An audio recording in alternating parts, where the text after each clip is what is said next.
Will London lose its ranking as the world's financial capital post-Brexit? Thank you for joining us for another Bank of Cardiff newscast. Following June's momentous referendum result, the UK is on track to leave the European Union, sparking speculation that its capital city will see an exodus of banks looking to secure their trading position within Europe. Large US banks, including Morgan Stanley and Goldman Sachs, employ many thousands of staff in the UK, using the country as a staging point to access member states in the bloc via a trading passport.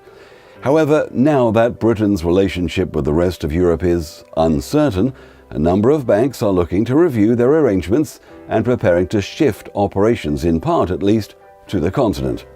Organizations such as HSBC that already have offices in other European capital cities may be deferring their decision till the terms of the exit are clearer. But if Britain does opt to leave the single market, London-based banks will potentially lose their passporting rights.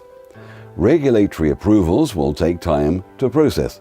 It's anticipated that banks may have to wait several months to obtain a license to operate outside the UK, so it makes sense for banks without a presence on mainland Europe to begin proceedings as soon as possible. It looks likely then that a new financial centre will emerge in another EU country over the next few years. But which cities are in the running, and which is likely to have the edge? Well, the English-speaking Irish capital is a big favourite, with US expats who love its charm and character, as well as its higher level of affordability compared with London. There are already moves afoot by a number of banks to shift some operations to Ireland, and there may even be added financial incentives on the table from a government keen to entice fresh investment. However, Dublin is relatively small, under 2 million people, and considerably more detached from the rest of Europe, lacking a direct rail link and with only a lowly ranked airport. Frankfurt could be seen by many as the obvious choice, as it's already home to the European Central Bank, the ECB.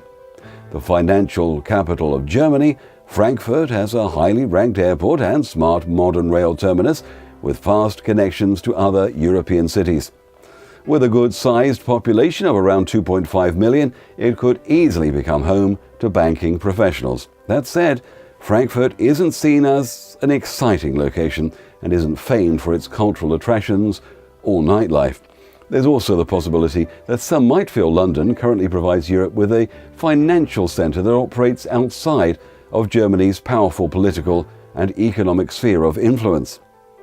Well, for many, Paris would win the prize for the best-loved European city. Romantic, chic and culturally advantaged, Paris is already the hub for many markets in the Eurozone, including corporate bond issuance and investment management. Following Brexit, French officials have lost no time in making a bid for London's banking business. Prime Minister Manuel Valls has already said he wants to build the financial capital of the future and is promoting France's favourite tax regime for expats too. The Bank of France governor has promised the swift processing of applications from any financial institutions licensed in Britain looking to relocate to France. Despite the European scramble to tempt banks away from London, it's still too early to predict how Brexit will affect the city's status as a global centre for finance. While other capitals may provide an exit strategy in the event that Britain loses its passporting rights, many US investors are holding back to see what happens before making firm plans to relocate their European operations. It could be a tense wait. Join us later this week for another Bank of Cardiff newscast. And remember that all our newscasts are available on our website, www.bankofcardiff.com/newscasts.